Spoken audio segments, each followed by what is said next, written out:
इस multicast address के ऊपर जो जो स्विचेस आपस में, जिस स्विचेस की वजह से लूप बन रहा होता है, वो स्विचेस आपस में बीपीडीयू फ्रेम सेंड करते हैं एसटीपी टोपोलॉजी बिल्ड करने के लिए।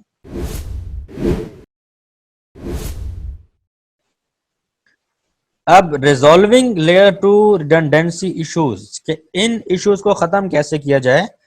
दो इश्यूज आइडेंटिफाई किए हमने। एक तो इस लूप बनने की वजह से मैक फ्लैपिंग होती है, मैक इनस्टेबल हो रहा है। दूसरा ब्रॉडकास्ट स्टॉर्म हो जाता है, यानी कि ब्रॉडकास्ट का तूफान आ जाता है स्विच नेटवर्क के अंदर।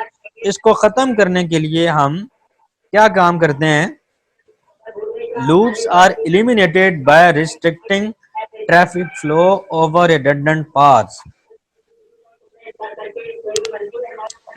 यानी कि मैं इस लूप को कैसे खत्म कर सकता हूं, अगर मैं इस वाली केबल को कट कर दूं। लेकिन अगर मैं फिजिकली केबल कट करता हूं तो मेरा रिडंडेंट लिंक खत्म हो जाएगा। फॉर एग्जाम्पल, स्विच ए से स्विच सी की तरफ जाना है और ये लिंक कट हो जाता है, फाइबर कट हो जाता है, तो आपका सी से कनेक्शन खत्म हो जाएगा अगर आपके पास ये वाला रिडंडेंट लिंक ऑलरेडी था ही नहीं। तो हम क्या करते हैं, हम इन रिडंडेंट लिंक को लॉजिकली कट लगाते हैं।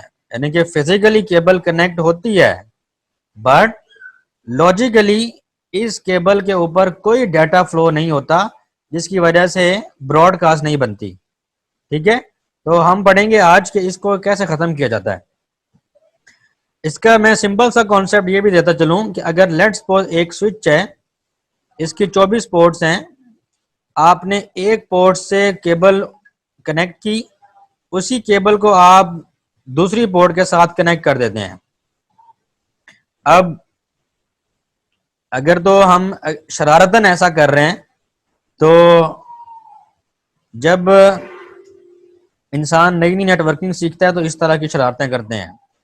अब आपके ख्याल में ये बड़ी अच्छी शरारत हुई कि आपने क्या किया, एक पोर्ट से केबल कनेक्ट की, उसका एक सिरा एक पोर्ट पे कनेक्ट कर दिया, उसका दूसरा सिरा दूसरी पोर्ट पे।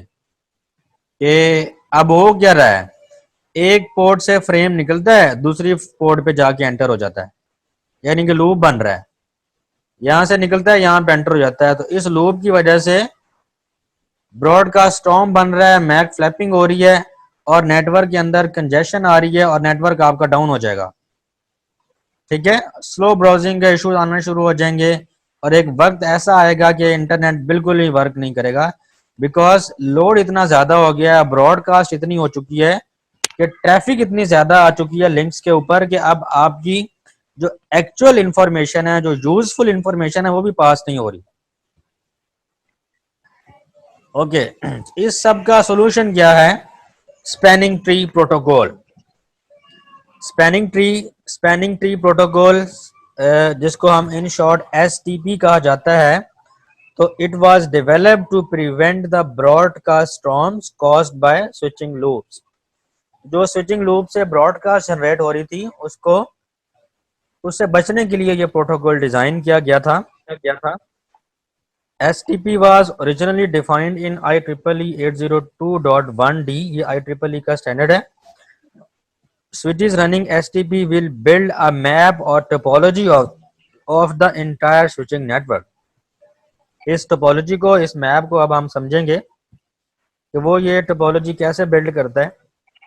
तो इसको हम कहते हैं STP ट्री जनरेशन प्रोसेस, या इसको हम STP इलेक्शन प्रोसेस भी कहते हैं, जिसके बाद एक टोपोलॉजी बनती है। उस इलेक्शन को हाँ हम सीखेंगे कैसे इम्प्लीमेंट किया जाता है। Then STP will identify if there are any loops and then disable or block as many ports as necessary। तो हम अभी आते हैं, ब्रिज प्रोटोकॉल डाटा यूनिट क्या होता है। जो जो स्विचेज जिसके ऊपर हम STP प्रोटोकॉल्स रन कर देते हैं, वो तमाम स्विचेज आपस में शेयरिंग के लिए, डेटा की बात नहीं हो रही, इलेक्शन प्रोसेस के लिए जो आपस में उन्होंने कम्युनिकेट करना है, उसको हम कहते हैं बीपीडीयू। तो बीपीडीयू एक फ्रेम है, उस फ्रेम एक टाइप ऑफ फ्रेम है जो कि उन्होंने सेंड करना है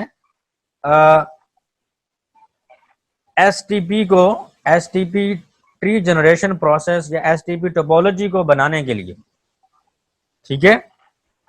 STP switches exchange BPDUs to build the topology. BPDUs are forwarded out all ports every 2 seconds to a dedicated MAC multicast address of this. इस मल्टीकास्ट एड्रेस के ऊपर जो जो स्विचेस आपस में, जिस स्विचेस की वजह से लूप बन रहा होता है, वो स्विचेस आपस में BPDU फ्रेम सेंड करते हैं एसटीपी टोपोलॉजी बिल्ड करने के लिए। ओके जी, पढ़ते हैं हम एसटीपी प्रोसेस, यानी कि एसटीपी का प्रोसेस क्या है, कैसे वर्क करेगा, तो नोट करते जाइएगा। सबसे फर्स्ट स्टेप के अंदर ये एक इलेक्शन प्रोसेस ही है, जैसे हमारे यहाँ पाकिस्तान में इलेक्शन होते हैं, हर मुल्क में इलेक्शन होते हैं, तो स्विचेस का इलेक्शन होने लगा है। तो this is a multi step convergence process. जो फर्स्ट स्टेप है उसके अंदर हम रूट ब्रिज इलेक्ट करवाते हैं। तो रूट ब्रिज को हम रूट स्विच भी कहते हैं, बिकॉज ब्रिज जो है ये एक आप कह लें ओल्ड टर्म है। पुराने वक्तों में स्विचेस को ब्रिजेस कहा जाता था, बट ब्रिजेस और स्विचेस में फर्क होता है एसिक चिप का, application specific integrated circuit, एसिक chip का फर्क होता है, और जिसकी वजह से स्विच जो है कि इंटेलिजेंट डिवाइस मानी जाती है।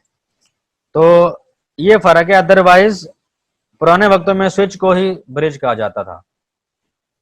तो सबसे पहले हम क्या करते हैं, जो डिफरेंट स्विचेस आपस में लूप बना रहे होते हैं उनमें से एक स्विच रूट ब्रिज या एक आप कह लें कि लीडर मुंतखब हो जाता है। कैसे होता है अभी हम देखेंगे।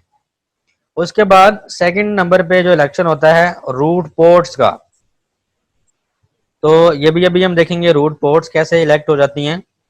फिर डेजिग्नेटेड पोर्ट्स का इलेक्शन होता है, और आखिर में जो पोर्ट बच जाती है उसको हम कहते हैं अल्टरनेटिव पोर्ट, या उसको हम कहते हैं ब्लॉकिंग पोर्ट, ठीक है। तो सबसे पहला स्टेप एसटीपी रूट ब्रिज, यानी कि लीडर कैसे मुंतखब होगा उन स्विचेस का जो स्विचेस आपस में लूप बना रहे हैं। तो उसके लिए हमें पता होना चाहिए ब्रिज आईडी का, BID, bridge ID. Bridge ID दो चीजों से मिलकर बनती है, एक होती है priority number, bridge priority number, और एक होता है bridge MAC address. Bridge MAC address या स्विच मैक एड्रेस, इसका आप सबको पता है 48 बिट का एड्रेस होता है, जबकि जो ब्रिज प्रायोरिटी है ये 16 बिट की एक नंबर होता है, ठीक है। तो बाय डिफॉल्ट जो प्रायोरिटी होती है दैट इज 32,768, ठीक है। And the lowest priority wins, ये बेशक फॉर्मूले साथ लिख लें अपने पास कि रूट ब्रिज इलेक्शन में हमने देखना है bid, bid stand for BID। जब भी हमने रूट ब्रिज का इलेक्शन करवाना है तो हमने बिड देखनी है, बिड इज ब्रिज आईडी, और उसके अंदर दो चीजें देखनी है, priority number, because bridge ID consists of two things, bridge priority number plus bridge MAC address. तो प्रायोरिटी नंबर बाय डिफॉल्ट होता है 32,768, और मैक एड्रेस आपको पता है वेरी कर रहा होता है। तो कॉन्सेप्ट क्या है कि लोवेस्ट प्रायोरिटी विन करेगी हमेशा, या लोवेस्ट मैक एड्रेस विन करेगा। अगर आप, क्योंकि मैंने अब बता रहा हूं आपको कि by default priority number her bridge का 32,768 होता है, तो इसके लिए फिर लोवेस्ट मैक एड्रेस ही विन कर जाएगा। आप खुद से भी प्रायोरिटी नंबर चेंज कर सकते हैं अगर आप चाहते हैं ये वाला जो स्विच है ये रूट स्विच बने, रूट ब्रिज बन जाए, और हालांकि उसका मैक एड्रेस जो है वो बाकियों से ज्यादा है। तो अब अगर तो मैं प्रायोरिटी नंबर चेंज नहीं करता तो जिस डिवाइस का मैक एड्रेस कम होगा वो रूट ब्रिज बन जाएगी। अपनी मर्जी का रूट ब्रिज बनाने के लिए मैं मैक एड्रेस तो चेंज नहीं करूंगा, मैं उसका प्रायोरिटी नंबर चेंज कर दूंगा, तो कम रख दूंगा तो वो स्विच जो है वो रूट ब्रिज बन जाएगा। ठीक है, ये तो इलेक्शन था रूट ब्रिज का। उसके बाद हम इलेक्शन बनाते हैं आइडेंटिफाइंग रूट पोर्ट्स, यानी कि नेक्स्ट जो इलेक्शन होते हैं, जब एक स्विच रोड ब्रिज इलेक्ट हो जाता है, नामजद हो जाता है, तो फिर हम आइडेंटिफाई करते हैं रूट पोर्ट्स को। ठीक है, रूट पोर्ट्स को आइडेंटिफाई कैसे किया जाता है? रूट पोर्ट्स को आइडेंटिफाई करने के लिए हम आरपीसी कैलकुलेट करते हैं। RPC is the total cost of each link. इसको मैं अभी प्रैक्टिकली करके दिखाता हूं आपको। रूट पाथ कॉस्ट और पाथ कॉस्ट में फर्क होता है, ये अभी हम देखते हैं। ये IEEE 802.1T स्टैंडर्ड के अकॉर्डिंगली हर लिंक की कॉस्ट होती है। ये कॉस्ट पैसे नहीं होते, ये बेसिकली इसको पोर्ट रेट कहा जाता है। ठीक है, ये क्या होता है कि अगर आपका 4 MB की बैंडविड्थ है, आपकी जो केबल है उसकी 4 MB बैंडविड्थ है, तो उसकी कॉस्ट कितनी होगी? 250। जितनी ज्यादा बैंडविड्थ होगी उतनी कॉस्ट कम हो जाती है, इसको हम पोर्ट रेट भी कहते हैं। तो ये IEEE 802.1T स्टैंडर्ड के ऊपर है।